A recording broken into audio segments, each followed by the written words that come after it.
10 ఏళ్లలో 100 ఏళ్లకు సరిపడా విధ్వంసం చేశారు. నిక్కర్ కేసులో కవిత అరెస్ట్ ఓ డ్రామా అన్న సీఎం రేవంత్. పోటీ పరీక్షల ప్రిపరేషన్లతో లైబ్రరీలు కిటకిట, సవాళ్లను అధిగమిస్తూ ఎగ్జామ్స్ కు యువత సిద్ధం. నిర్లక్ష్యానికి గురైన భీమా ప్రాజెక్టుకు మహర్దశ, 18 ఏళ్ల పెండింగ్ పనుల పూర్తికి 10 కోట్లు మంజూరు. మిర్చి దిగుబడితో ఎర్రబారిన మార్కెట్ యార్డులు, ఆశించిన రేటు లేదంటూ వరంగల్ రైతుల ఆవేదన. సాగునీరందక ఎండిపోతున్న పొలాలు, నిజాం సాగర్ చివరి ఆయకట్టు రైతుల ఆందోళన.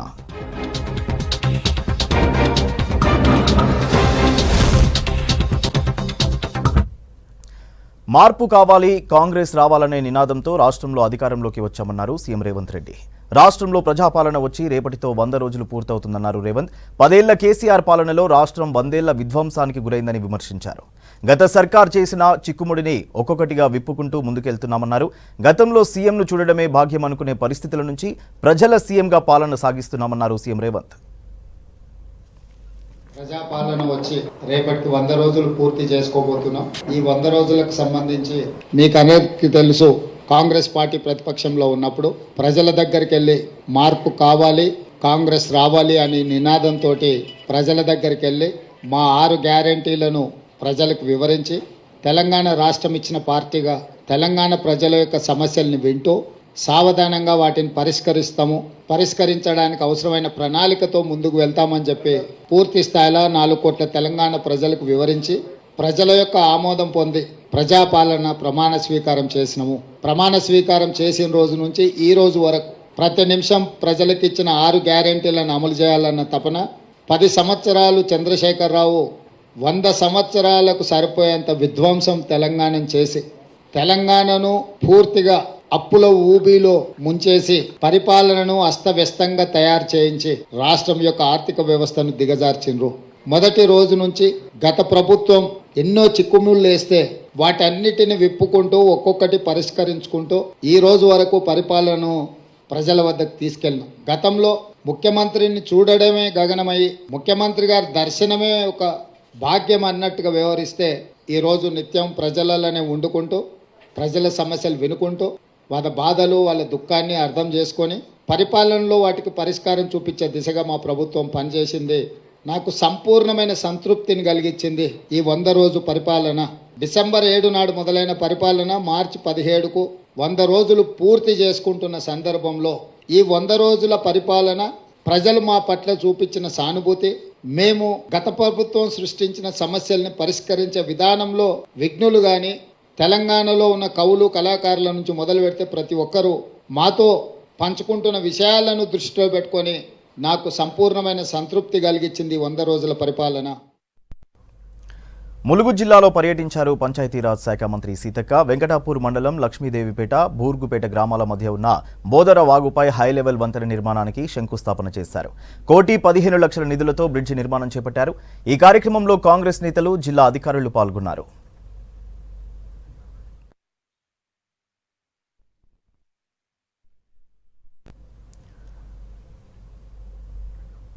పోటీ పరీక్షల కోసం అభ్యర్థులు కుస్తీ పడుతున్నారు. జిల్లాలో లైబ్రరీలు కిటకిటలాడుతున్నాయి. రాష్ట్ర ప్రభుత్వం ఈ ఏడాది వరుసగా నిర్వహించబోయే గ్రూప్స్ పరీక్షల కోసం సన్నద్ధమవుతున్న అభ్యర్థులతో యూనివర్సిటీ క్యాంపస్లు, లైబ్రరీలు సందడిగా మారుతున్నాయి.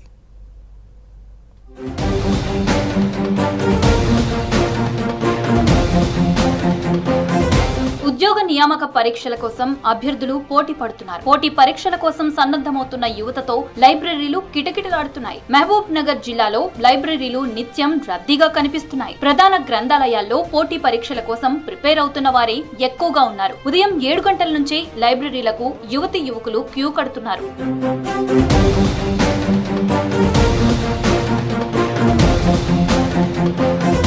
గత 10 ఏళ్లు గ్రూప్ 1 నోటిఫికేషన్లు లేక యువత నిరుత్సాహానికి గురైంది. చివరాఖరులో గ్రూప్ 1 నోటిఫికేషన్ ఇచ్చి 2 సార్లు ప్రిలిమ్స్ పరీక్ష నిర్వహించినా మొదటిసారి పేపర్ లీక్ వ్యవహారంతో, రెండోసారి బయోమెట్రిక్ అటెండెన్స్ లేకపోవడంతో పరీక్ష రద్దయింది. గతంలో నోటిఫికేషన్లు విడుదల కాగానే గ్రామీణ ప్రాంత విద్యార్థులు ఎలాగైనా ప్రభుత్వ ఉద్యోగాలు సాధించాలని హైదరాబాద్ లో లక్షల్లో ఖర్చు పెట్టి కోచింగ్లకు వెళ్లారు. పరీక్షలు రద్దవడంతో వారి శ్రమ వృధా అయింది.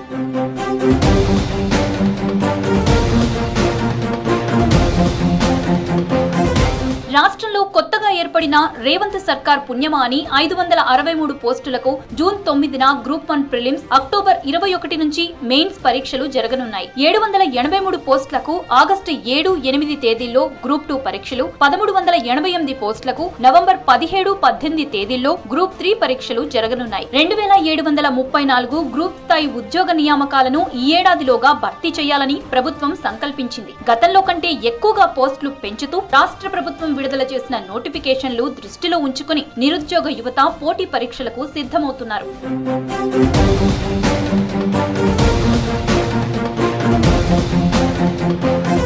జీవితంలో స్థిరపడక కుటుంబ సమస్యలతో సతమతమవుతున్న నిరుద్యోగులంతా పోటీ పరీక్షల్లో నెగ్గాలని పుస్తకాలతో కుస్తీ పడుతున్నారు. రేయింబవళ్లు లైబ్రరీల్లో కాలం వెల్లదీస్తున్నారు. సవాళ్లను అధిగమిస్తూ పోటీ పరీక్షలకు సిద్ధమవుతున్నారు.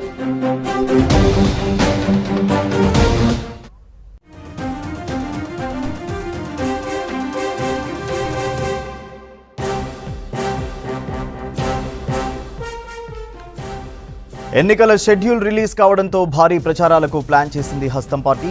జాబితాలోని మిగతా అభ్యర్థులను ప్రకటించి ప్రచారంలో దూసుకెళ్లాలని భావిస్తోంది. ఈ నెల 19న అభ్యర్థుల లిస్టును విడుదల చేయనున్నారు. టికెట్ల కోసం ఆశావహులు ఢిల్లీకి చక్కర్లు కొడుతున్నారు. ఏఐసీసీ నేతలతో వరుసగా భేటీ అవుతున్నారు.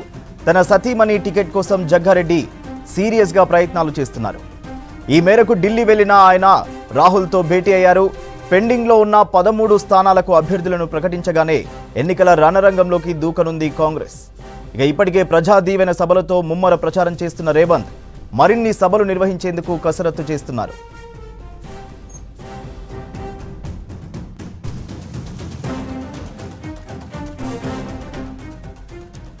డీటెయిల్స్ సత్యం అందిస్తారు. సత్యం, కాంగ్రెస్ ప్రచార వ్యూహాలు ఎలా ఉండబోతున్నాయి? సూర్య, పార్లమెంట్ ఎన్నికల షెడ్యూల్ విడుదలైంది. ఇక అన్ని రాజకీయ పార్టీలు పార్లమెంట్ ఎన్నికల కోసం భారీగా ప్రచార సభలను ఏర్పాటు చేసుకున్నాయి. ఇక తెలంగాణ రాష్ట్రంలో 17 పార్లమెంటు స్థానాల కోసం కాంగ్రెస్ పార్టీ, ఈ అధికారంలో ఉన్న కాంగ్రెస్ పార్టీ ఈసారి అత్యధిక స్థానాలు తమ కోటాలో వేసుకునే ఒక ప్రయత్నం చేస్తుంది. ఇక కాంగ్రెస్ పార్టీ 14 పార్లమెంటు స్థానాలు తాము గెలుస్తామనే ఒక ధీమాతో ఉంది. ఇక ఇప్పటి వరకు కాంగ్రెస్ పార్టీ 4 పార్లమెంట్ అభ్యర్థులను మొదటి లిస్టులో ప్రకటించింది. మహబూబ్నగర్, అదేవిధంగా మహబూబాబాద్, అదేవిధంగా జహీరాబాద్, నల్గొండ 4 పార్లమెంటు స్థానాలకు అభ్యర్థులను ప్రకటన చేసింది. ఇక 13 పార్లమెంటు స్థానాలకు కాంగ్రెస్ పార్టీ అభ్యర్థులను ప్రకటించాల్సి ఉంది. ఇక ఇప్పటికే బీజేపీ 15 స్థానాలు ప్రకటించింది. బీఆర్ఎస్ పార్టీ 13 స్థానాలకు అభ్యర్థులను ప్రకటన చేసింది. ఇక అధికారంలో ఉన్న కాంగ్రెస్ పార్టీ ఇంకా అభ్యర్థుల విషయంలో ఇప్పటి వరకు ఇంకా మిగతా స్థానాలకు సంబంధించి ఒక క్లారిటీ లేదు. ఈ నెల 18వ తేదీ screening committee, AICC screening committee సమావేశం ఉంది. ఆ సమావేశంలో ఫైనల్ చేసి దాదాపు సెకండ్ లిస్టులో 9 నుంచి 11 అభ్యర్థులను ప్రకటించే అవకాశం ఉన్నట్టుగా తెలుస్తుంది. ఈ నెల 19న 2వ లిస్టు పార్లమెంట్ అభ్యర్థులు ప్రకటన ఉంటుందంటూ కూడా సీఎం రేవంత్ రెడ్డి ఈరోజు ప్రకటన చేశారు. ఇక కాంగ్రెస్ పార్టీలో ఎక్కడైతే అభ్యర్థులు ప్రకటించాలో వారంతా కూడా ఈసారి పార్లమెంట్ టికెట్ దక్కించుకోవడానికి తీవ్ర ప్రయత్నాలు చేస్తున్నారు. చాలామంది ఢిల్లీకి చేరుకుంటున్నారు. ఢిల్లీలో పార్టీ అధిష్టానం పెద్దల వద్ద తాము ఈసారి గెలవడానికి ఉన్న అవకాశాలను చెప్పుకునే ఒక ప్రయత్నం చేస్తున్నారు. ఆ పార్టీకి సంబంధించిన working president Jaggareddy Medak ticket కోసం తీవ్రంగా ప్రయత్నం చేస్తున్నారు. ముంబైలోని రాహుల్ గాంధీ న్యాయ జోడో యాత్రలో పాల్గొని ఆయనను విజ్ఞప్తి చేశారు. ఈసారి మెదక్ టికెట్ తన సతీమణి డీసీసీ ప్రెసిడెంట్గా ఉన్న నిర్మలా జగ్గారెడ్డి కేటాయించాలని ఒక విజ్ఞప్తి చేశారు. ఆయనతో పాటు కీలకంగా ఉన్న పార్టీ సీనియర్ నేతలు కూడా ఈసారి టికెట్ల కోసం ప్రచారం చేస్తున్నారు. ఇక ఎన్నికల ప్రచారం విషయానికి వస్తే ఇప్పటికే ముఖ్యమంత్రి రేవంత్ రెడ్డి ఈసారి 100 రోజుల పాలనలో కాంగ్రెస్ ప్రభుత్వం చేసిన అభివృద్ధి పనులను చూసి ఈసారి పార్లమెంట్ ఎన్నికల్లో తమకు ఓటేయాలని ఇప్పటికే ఆయన తెలంగాణ ప్రజలు విజ్ఞప్తి చేశారు. కాంగ్రెస్ పార్టీ, కాంగ్రెస్ ప్రభుత్వం ప్రజా దీవెన సభలతో ఇప్పటికే ఎన్నికల ప్రచారాన్ని ప్రారంభించింది. ఆదిలాబాద్ నుంచి ప్రారంభించిన ఈ సభలకు సంబంధించి ఇప్పటివరకు 5 పార్లమెంటు స్థానాల్లో కాంగ్రెస్ పార్టీ ప్రజా దీవెన సభలు నిర్వహించింది. మొదటిది ఆదిలాబాద్లో నిర్వహించింది. ఆ తర్వాత మహబూబ్నగర్, అదేవిధంగా కొడంగల్లో, అంటే మహబూబ్నగర్ పార్లమెంట్లో 2 సభలు నిర్వహించాడు ముఖ్యమంత్రి రేవంత్ రెడ్డి. ఇక ఖమ్మము, మేడ్చల్, మల్కాజ్గిరి పార్లమెంట్కి సంబంధించి ఒక సభ, ఇక చేవెళ్ళలో కూడా ప్రజా దీవెన సభ నిర్వహించింది. ఇక ఈ ప్రజా దీవెన సభలు 100 రోజుల ప్రభుత్వ పాలన, అదేవిధంగా ఇప్పటి వరకు ఈ ప్రభుత్వం ఎన్నికల్లో హామీ ఇచ్చి అమలు చేసిన పథకాలను తెలంగాణ ప్రజలకు చెప్పి ఈసారి పార్లమెంట్ ఎన్నికలకు వెళ్ళాలని కాంగ్రెస్ పార్టీ ప్రజల్లోకి వెళ్తుంది. ఇక ఈ రిఫరెండంగా కూడా ఈరోజు ముఖ్యమంత్రి రేవంత్ రెడ్డి సవాల్ చేశారు విపక్ష పార్టీలకు. ఈ పార్లమెంట్ ఎన్నికలు ఈ రాష్ట్ర ప్రభుత్వ పనితీరుకు రిఫరెండం అంటూ కూడా ఆయన సవాల్ విసిరారు. ఇది విపక్షాలు సవాల్ స్వీకరిస్తాయా లేదా అని మాత్రం ఇంకా చూడాల్సి ఉంది. ఇక కేవలం రాష్ట్ర పార్టీ ముఖ్యమంత్రే కాదు, ఇక జాతీయ పార్టీకి సంబంధించిన గాంధీ కుటుంబం నుంచి భారీ బహిరంగ సభలు నిర్వహించడానికి కాంగ్రెస్ పార్టీ ప్లాన్ చేస్తుంది. రాహుల్ గాంధీ, ప్రియాంక గాంధీతో పాటు సోనియా గాంధీ సభలను కూడా ఈసారి పార్లమెంటు ఎన్నికల సందర్భంగా కాంగ్రెస్ పార్టీ ప్లాన్ చేస్తుంది. త్వరలో అభ్యర్థుల సెకండ్ అదేవిధంగా థర్డ్ లిస్టు పూర్తయిన తర్వాత వెంటనే జాతీయ పార్టీల నేతల ప్రచారకు సంబంధించిన సభలను కూడా ప్రకటించే అవకాశం ఉంది. ముందుగా కాంగ్రెస్ పార్టీ ఇక్కడ అధికారంలో ఉంది కాబట్టి అభివృద్ధి చేసిన అంశాలను ప్రజల్లోకి తీసుకెళ్ళి వాటి ద్వారా, అంటే ఈ 100 రోజుల్లో కాంగ్రెస్ పార్టీ ఇచ్చిన హామీలు, ఇప్పటివరకు అమలు చేసిన స్కీమ్స్, భర్తీ చేసిన ఉద్యోగాలను చూసి కాంగ్రెస్ పార్టీకి ఓటేయాలనే ఒక అంశాన్ని పదే పదే సీఎం రేవంత్ రెడ్డి ప్రజలను విజ్ఞప్తి చేస్తున్నారు. కాంగ్రెస్ పార్టీ చాలా ధీమాగా ఉంది. ఈసారి అత్యధికంగా పార్లమెంటు స్థానాలు సాధిస్తామనే ఒక ధీమాలో ఉంది. ఇప్పటికే బీజేపీ కేంద్రంలో అధికారంలో బీజేపీ ప్రధాని మోడీ, కేంద్ర హోంశాఖ మంత్రి అమిత్ షా వరుస ప్రచార సభలను ప్రారంభించడంతో ఇక కాంగ్రెస్ పార్టీ కూడా పార్లమెంట్ ఎన్నికల ప్రచారాన్ని మరింత దూకుడు పెంచే అవకాశం ఉంది. రాష్ట్ర పార్టీకి సంబంధించిన ప్రభుత్వంలో కీలకంగా ఉన్న మంత్రులు, ముఖ్యమంత్రి రేవంత్ రెడ్డి సభలతో పాటు జాతీయ పార్టీ కీలక నేతలతో కూడా కాంగ్రెస్ పార్టీ ఎన్నికల ప్రచారాన్ని ప్లాన్ చేసుకొని చెప్పొచ్చు. రైట్, థ్యాంక్ యూ సత్యం.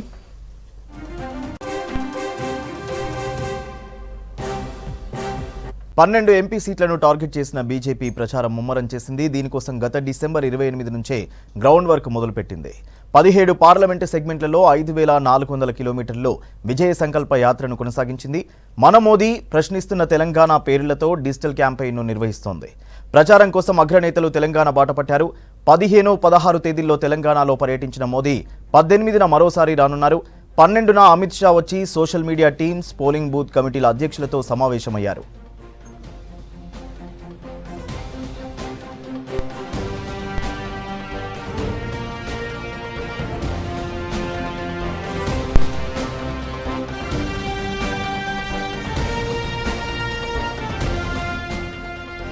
పన్నెండు ఎంపీ సీట్లను టార్గెట్ చేసిన బీజేపీ ప్రచారం ముమ్మరం చేసింది. దీనికోసం గత డిసెంబర్ 28 నుంచే గ్రౌండ్ వర్క్ మొదలుపెట్టింది.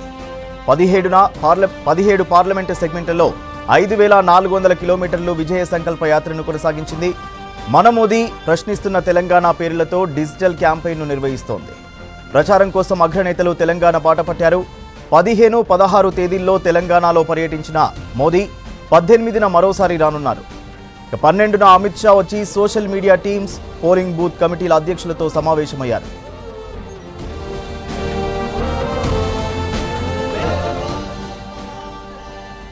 డీటెయిల్స్ శ్రీనివాస్ అందిస్తారు. శ్రీనివాస్, బీజేపీ ప్రచారానికి సంబంధించి అప్డేట్స్ ఏంటి?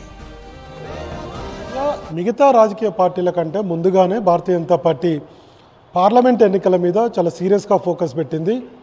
డిసెంబర్ 28వ తారీఖు నుంచే ఒక గ్రౌండ్ వర్క్ కూడా స్టార్ట్ చేసింది. అప్పుడు బీజేపీ అగ్రనేత అమిత్ షా రాష్ట్రానికి వచ్చి మండలాధ్యక్షుల నుంచి రాష్ట్ర స్థాయి నేతల వరకు కూడా వాళ్ళందరితో సమావేశమే ఒక టార్గెట్ ఇచ్చారు.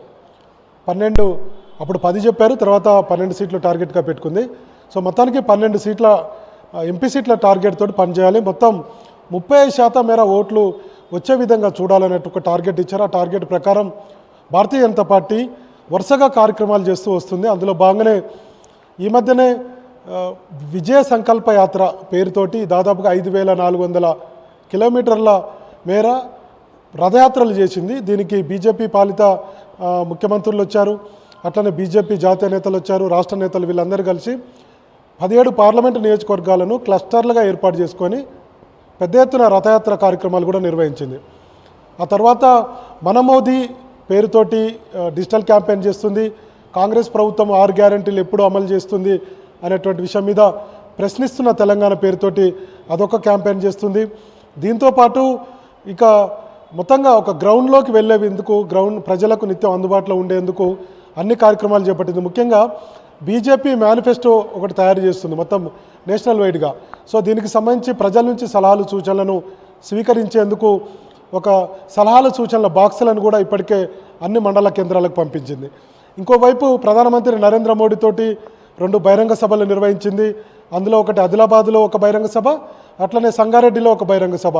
ఈ 2 బహిరంగ సభలు నిర్వహించారు. అప్పుడు ఎన్నికల షెడ్యూల్ రాలేదు కాబట్టి 15,000 కోట్ల రూపాయలతో అభివృద్ధి కార్యక్రమాలు కూడా కేంద్ర ప్రభుత్వం చేపట్టింది. ఇంకా మరోవైపు మొన్న కూడా అమిత్ షా వచ్చారు. 12వ తారీఖున ఎల్బీ స్టేడియంలో దాదాపుగా 25,000 పైగా పోలింగ్ బూత్ అధ్యక్షులతోటి సమావేశమయ్యారు. వాళ్లకు పార్లమెంట్ ఎన్నికలకు సంబంధించి దిశానిర్దేశం కూడా చేశారు. రాష్ట్ర ముఖ్య నేతలతో కూడా సమావేశమయ్యారు. ఇప్పుడు మోడీ కూడా తెలంగాణ రాష్ట్రంలో పర్యటిస్తున్నారు. 2 రోజులుగా 15వ తారీఖు అట్లనే 16వ తారీఖు 2 రోజుల పాటు ఇక్కడే ఉన్నారు. ఈరోజు కూడా ఆయన నాగర్ కర్నూలు పార్లమెంటు పరిధిలో అక్కడ బహిరంగ సభలో పాల్గొన్నారు. మరోవైపు 18వ తారీఖున కూడా జగిత్యాలకు వస్తున్నారు. సో ఇట్లా పెద్ద ఎత్తున ప్రచారం నిర్వహిస్తూ ప్రజల్లో ఉండేందుకు భారతీయ జనతా పార్టీ ఒక వ్యూహంతో ముందుకు వెళ్తున్నట్టుగా మనకు అనిపిస్తుంది. ఇందాక మనం చెప్పినట్టుగా 12 పార్లమెంటు సీట్ల టార్గెట్గా 30% మేర ఓట్లే టార్గెట్గా బీజేపీ ఒక గ్రౌండ్ వర్క్ అయితే చేస్తున్నట్టు అనిపిస్తుంది. ఆ తర్వాత ఇంకొక విషయం కూడా చెప్పుకోవాలి.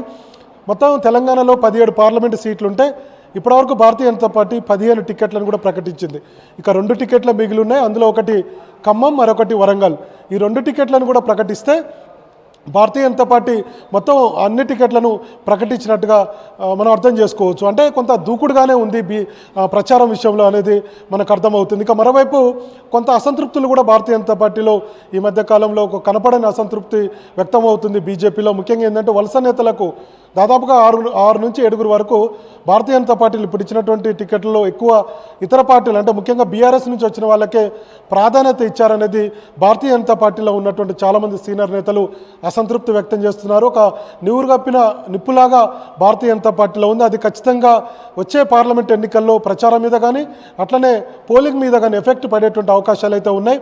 మరోవైపు ఈ మోడీ తీసుకున్నటువంటి నిర్ణయాలు ఈ 10 ఏళ్ల కాలంలో మోడీ చేపట్టినటువంటి అభివృద్ధి కార్యక్రమాలు కావచ్చు, అట్లనే రామమందిర నిర్మాణం, 33% మహిళా రిజర్వేషన్ అంశం కావచ్చు, లేదంటే జమ్మూ కాశ్మీర్ స్వయం ప్రతిపత్తి అంశం కావచ్చు, ఇతర అన్ని అంశాలను కూడా భారతీయ జనతా పార్టీ గుర్తు చేస్తూ ప్రజల్లోకి వెళ్తుంది. ఈసారి మన మోడీ గ్యారంటీ పేరుతోటి ప్రజల్లో ఉంటుంది. ఖచ్చితంగా మెజారిటీ సీట్లు ఈసారి భారతీయ జనతా పార్టీకి వస్తాయి. 400 వరకు సీట్లు వస్తాయి. ఖచ్చితంగా 3వసారి ప్రధానమంత్రి మోడీ కాబోతున్నారనే ఒక ప్రచారాన్ని భారతీయ జనతా పార్టీ ప్రజల్లోకి అయితే తీసుకువెళ్తుంది. ఇక తెలంగాణలో పోయిన 2019 పార్లమెంట్ ఎన్నికల్లో 4 పార్లమెంటు సీట్లను గెలుచుకుంది. 20% మేర ఓట్లతోటి 4 పార్లమెంటు సీట్లను గెలుచుకున్నటువంటి భారతీయ జనతా పార్టీ మొన్న జరిగినటువంటి అసెంబ్లీ ఎన్నికల్లో 8 అసెంబ్లీ సీట్లను గెలుచుకుంది. దాదాపుగా 14% మేర ఓట్లు సాధించుకుంది. ఈసారి 30% ఓట్ల శాతాన్ని టార్గెట్గా పెట్టుకుంది. 12 అసెంబ్లీ సీట్లు వస్తాయనేది అంచనా ఉంది. అయితే ఇప్పటికే ఒక దఫా సర్వే పూర్తయింది. అమిత్ షా టీమ్స్ కూడా సర్వేలు చేశాయి.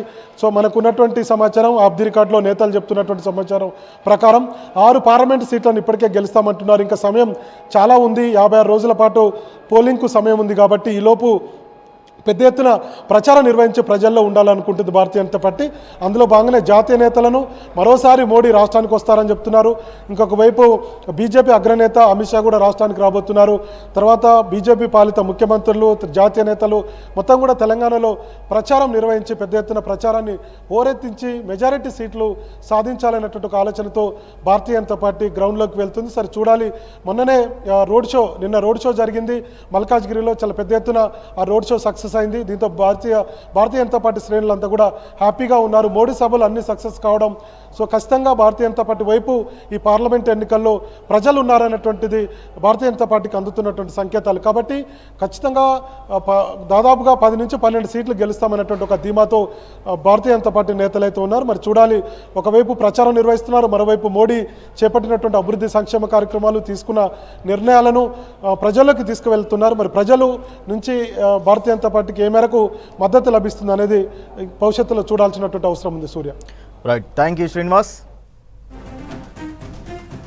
తెలంగాణలో ఎంపీ ఎలక్షన్ ఫీవర్ కంటిన్యూ అవుతోంది. 17 లోక్సభ, ఒక అసెంబ్లీ బైపోల్కు సీఈసీ షెడ్యూల్ రిలీజ్ చేసింది. దీంతో అభ్యర్థుల ఎంపికలో బిజీగా ఉన్నారు బీఆర్ఎస్ అధినేత కేసీఆర్. 11 స్థానాలకు అభ్యర్థులను ఇప్పటికే ప్రకటించారు కేసీఆర్. మిగతా 6 సీట్లపై కసరత్తు జరుగుతోంది. ఇక ఇందులో నాగర్ కర్నూలు సీటు ఆర్ఎస్ ప్రవీణ్కు ఇస్తానని కేసీఆర్ హామీ ఇచ్చినట్లు తెలుస్తోంది. ఇక జంపింగ్లను మాత్రం ఆపలేకపోతున్నారు బీఆర్ఎస్ చీఫ్. ఎంపీ ఎన్నికల వేళ బీఆర్ఎస్కు సిట్టింగ్లో వరుస షాక్లు ఇస్తున్నారు. కాంగ్రెస్ బీజేపీలకు పలువురు బీఆర్ఎస్ నేతలు టచ్లో ఉన్నట్టు సమాచారం.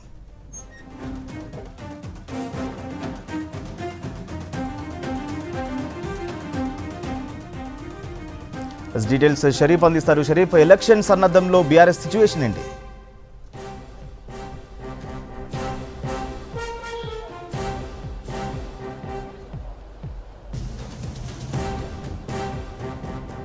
ప్రస్తుతం ఎన్నికల ఫీవర్ స్టార్ట్ అయిపోయింది. 3 నెలల్లోనే ప్యాకప్ చెప్పేసింది ఎన్నికల కమిషన్. ఎందుకంటే ఏప్రిల్, మే, జూన్ ఈ నెలలోనే పూర్తి స్థాయిలో ఏ పార్టీ భవితం అనేది తెలిసిపోతుంది. ఇప్పుడు కేసీఆర్ ముందున్నటువంటి సవాళ్ళు షెడ్యూల్ ఖరారైంది కాబట్టి 2 అని చెప్పాలి. ఎందుకంటే గత కొద్ది రోజుల నుంచి కూడా మనం చూస్తున్నాం పార్టీ అధినేత కేసీఆర్ చాలా బిజీగా ఉంటున్నారు. ఆయన నివాసంలో, దాంతోపాటు తెలంగాణ భవన్లో కూడా ఆయన పార్టీ భవన్లో కూడా ఆయన బిజీగా ఉంటున్నటువంటి సిచ్యువేషన్ కూడా మనం చూస్తున్నాం. వాస్తవానికి చాలామంది పేర్లను ఖరారు చేసినప్పటికీ కూడా ఖరారు చేసినటువంటి వాళ్ళలో కొంతమంది అసంతృప్తిగా ఉన్నారు. మరికొంతమంది మీడియా ముఖంగానే కామెంట్ చేసినటువంటి వాళ్ళు ఉన్నారు. అట్లా కామెంట్ చేసినటువంటి వాళ్ళలో ఖమ్మం నుంచి ఎంపీ పేరు ప్రకటించినటువంటి నామా నాగేశ్వరరావు కూడా మీడియాతో మాట్లాడుతూ మీడియా క్వశ్చన్ చేసినప్పుడు కూడా బీఫామ్ ఇస్తే దాని తర్వాత మాట్లాడుతున్నటువంటి విషయాన్ని కూడా చెప్పడం జరిగింది. మరోవైపు ఇప్పటికైతే మొత్తం 12 స్థానాలకు సంబంధించి ఆయా పేర్లను ఖరారు చేయడం జరిగింది. మరికొన్ని స్థానాలు కూడా ఉన్నాయి. అందులో పెండింగ్లో ఉన్నది వాస్తవానికి అన్అఫీషియల్గా కొన్ని పేర్లు బయటకు వస్తున్నప్పటికీ కూడా పెండింగ్లో ఉన్నాయి. ప్రధానంగా 4 పెండింగ్లో ఉన్నాయి. ఒకటి మెదక్ కావచ్చు, సికింద్రాబాద్, హైదరాబాద్, నల్గొండ, భువనగిరి. ఈ స్థానాలకు సంబంధించి ప్రస్తుతానికైతే పేర్లు ఖరారు కావాల్సినటువంటి అవసరం ఉంది. ఈ స్థానాల్లో ఎవరిని బరిలో ఉంచాలి అంటే హైదరాబాద్ ఉన్నప్పటికి కూడా ఎప్పుడు కూడా హైదరాబాద్ పైన బీఆర్ఎస్ పార్టీ పెద్దగా పట్టు విడుపులు ఏముండవు. ఎందుకంటే నామమాత్రంగానే అక్కడి క్యాండిడేట్లను అనౌన్స్ చేస్తారు, అక్కడ పోటీలో ఉంటారు. కానీ మిగతావి చాలా అత్యంత ప్రాధాన్యంగా తీసుకుంటే, ఎందుకంటే గత అసెంబ్లీ ఎన్నికల ఫలితాల తర్వాత ఎదురు దెబ్బ తగిలింది, ఓటమి చవి చూసింది. దాదాపు 9 సంవత్సరాల తర్వాత ఓటమి పాలైనటువంటి బీఆర్ఎస్ పార్టీ నెక్స్ట్ లోక్సభలో మాత్రం అసలు ఎన్ని స్థానాలు మేము గెలుపొందుతాం, ఎన్ని స్థానాలకు మేము టార్గెట్ పెట్టుకున్నాం, ఏ అభ్యర్థి ఎంత గట్టిగా అక్కడ పోటీలో ఉంటారు. ఇప్పుడు ఒకవేళ ఎలక్షన్స్ అంటే ఇప్పటివరకు ఇంటర్నల్గా జరిపినటువంటి సర్వేలో పలానా అభ్యర్థి ముందుంటాడు అనేటువంటి విషయాన్ని గత ఎన్నికల్లో చూసుకుంటే చెప్పేవాళ్ళు. కానీ ఇప్పుడు మీడియాకు కూడా లీక్ ఇవ్వనటువంటి సిచ్యువేషన్ మనకు కనిపిస్తుంది. ఎందుకంటే గెలుపు ఓటములకు సంబంధించి ఇప్పటికే పార్టీకే క్లారిటీ లేదు. ఎందుకంటే మరోవైపు అభ్యర్థులకు సంబంధించి ఇందాక చెప్పుకున్న దాని ప్రకారం జంపింగ్ జపాంగ్లది ఎక్కువ పేర్లు వినిపిస్తున్నాయి. ఎందుకంటే అసెంబ్లీ ఫలితాలు వచ్చిన తర్వాతనే కొంతమంది ఎమ్మెల్యేలు కావచ్చు, అదేవిధంగా మాజీ ఎమ్మెల్యేలు కావచ్చు, వాళ్ళందరూ కూడా వేరే ఇతరత్ర పార్టీల వైపు చూస్తున్నారనేటువంటి చర్చ జరిగింది. దానికి అనుగుణంగానే సిట్టింగ్ ఎంపీలే పార్టీలు మారినటువంటి ఘటనలు కూడా చూసినాం. సిట్టింగ్ ఎంపీలు వరుసగా కేసీఆర్కి షాకులు ఇస్తున్నారని చెప్పాలి. దాంట్లో భాగంగానే జైరాబాద్కి సంబంధించినటువంటి బేబీ బాటిల్ కావచ్చు, నాగర్ కర్నూలు నుంచి రాములు కావచ్చు, అదేవిధంగా మొన్న చేవెళ్లకు సంబంధించి కూడా అభ్యర్థిని ఖరారు చేయడానికి నేరుగా నందినగర్ కేసీఆర్ నివాసంలోనే చేవెళ్లకు సంబంధించినటువంటి ఉన్నటువంటి నేతలను, మాజీ ఎమ్మెల్యేలను, అదేవిధంగా ఉన్నటువంటి ముఖ్య నేతలను కూడా పిలిచిన తర్వాత చేవెళ్లలో ఎవరు పోటీలో ఉంటారనేటువంటి అంశంపైన ఆయన క్లారిటీ తీసుకోవడం జరిగింది. ఆ సమావేశానికి కూడా సిట్టింగ్ ఎంపీగా ఉన్నటువంటి రంజిత్ రెడ్డి కూడా ఆయన డుమ్మా కొట్టడం జరిగింది. ఆయన కూడా కాంగ్రెస్ పార్టీతో, కాంగ్రెస్ ముఖ్య నేతలతో టచ్లో ఉన్నారనేటువంటి సమాచారం ఇప్పటికే వస్తుంది. కాబట్టి మరి ఒకవైపు అభ్యర్థుల ప్రకటన ఇంకా ఖరారు కాలేదు. వాస్తవానికి బీఫామ్ల వరకు వచ్చేవరకు ఇప్పటివరకు ప్రకటించినటువంటి పేర్లలో బీఫామ్ల వరకు వచ్చేవరకు ఎవరుంటారు, ఆ బీఫామ్ల వరకు వచ్చేవరకు అదే పేర్లను పార్టీ ఫైనల్గా చేస్తుందా, లేదంటే వేరే వాళ్ళను పెడుతుందా అనేది కూడా చూడాలి. ఇప్పటికే చాలామందిని కూడా కొత్త వాళ్ళకే అవకాశం ఇస్తుంది. అదేవిధంగా ఇప్పటివరకు పార్టీ పేర్లు ఖరారు చేసినటువంటి వాళ్ళలో కూడా చాలామంది కూడా ఇప్పటికే నోటిఫికేషన్ వచ్చేసింది, షెడ్యూల్ కూడా ఖరారైంది. కాబట్టి గత కొద్ది రోజుల నుంచి మేడిగడ్డ పైన ఇష్యూ జరుగుతుంది. దాన్ని ఉద్దేశించి పార్టీ వర్కింగ్ ప్రెసిడెంట్ అక్కడికి నిరసన కార్యక్రమానికి ఆయన కాల్ఫర్ చేయడం జరిగింది. అక్కడ కూడా చాలామంది ముఖ్య నేతలు కూడా డుమ్మా కొట్టిరు. ఆ తర్వాత ఆయా ఎంపీ స్థానాలకు సంబంధించి పేర్లు ఖరారు చేసినటువంటి వాళ్ళు కూడా నియోజకవర్గాల్లో యాక్టివ్గా ఉండట్లేడు అనేటువంటి చర్చ జరుగుతోంది. మరోవైపు ఏ అంశాలను తీసుకొని కాంగ్రెస్ పార్టీకి వ్యతిరేకంగా కావచ్చు, అధికారంలో కాంగ్రెస్ పార్టీ ఉంది కాబట్టి ఏ అంశాలను తీసుకొని జనాల్లోకి వెళ్ళాలో తమకే క్లారిటీ లేదనేటువంటి ఒక అంతర్మదనం ప్రస్తుతానికైతే నేతల్లో పార్టీలో ఉన్నట్లు కూడా స్పష్టంగా తెలుస్తుంది. కాబట్టి మరి 2 సవాళ్ళు అయితే ఉన్నాయి. ఒకటి లోక్సభ స్థానాలు 17 స్థానాలను గెలుపొందాలనేటువంటి ఒక టార్గెట్ అయితే, ఆ ఎన్నికలకు సంబంధించి సరైనటువంటి అభ్యర్థులను ఎవరిని పెట్టాలి, ఒక అభ్యర్థిని పెడితే ఇంకొక అభ్యర్థికి కావచ్చు, అదే పార్టీలో చాలా రోజుల నుంచి కీలకంగా పనిచేసినటువంటి నేతలు కూడా అసంతృప్తితో పార్టీలు మారినటువంటి సిచ్యువేషన్ కూడా చూసినాం. దాంట్లో భాగంగానే వరంగల్కి సంబంధించి కూడా కడియం శ్రీహరి కూతురు డాక్టర్ కడియం కావ్యకి సీటు ఇవ్వడంతో మొన్నటికి మొన్న సిట్టింగ్ ఎంపీగా ఉన్నటువంటి పసునూరి దయాకర్ ఆయన వెళ్ళి మళ్ళీ పార్టీ మారతారనేటువంటి చర్చ జరిగింది. ఇట్లా వరుసగా ఒకవైపు ఎమ్మెల్యేలు టచ్లోకి వెళ్తున్నారు, మాజీ ఎమ్మెల్యేలు వెళ్తున్నారు. దాంట్లో భాగంగానే ఉమ్మడి మెదక్కి సంబంధించి కూడా మనం చూసుకుంటే ఉమ్మడి మెదక్లో పార్లమెంట్ సెగ్మెంట్లో ఉన్నటువంటి ప్రధాన 5 నియోజకవర్గాలు ఏవైతున్నాయో 5 నియోజకవర్గాలకు సంబంధించినటువంటి ఎమ్మెల్యేలందరూ కూడా కాంగ్రెస్ అధికార పార్టీతో టచ్లోకి వెళ్ళారు. వాళ్ళు చెప్తుంది ఏంటంటే కేవలం డెవలప్మెంట్ కోసం పోయినామనేటువంటి విషయం చెప్తున్నప్పటికీ కూడా పార్టీలో మాత్రం ఒక చర్చ అయితే సాగుతోంది. Right, thank you Sharif.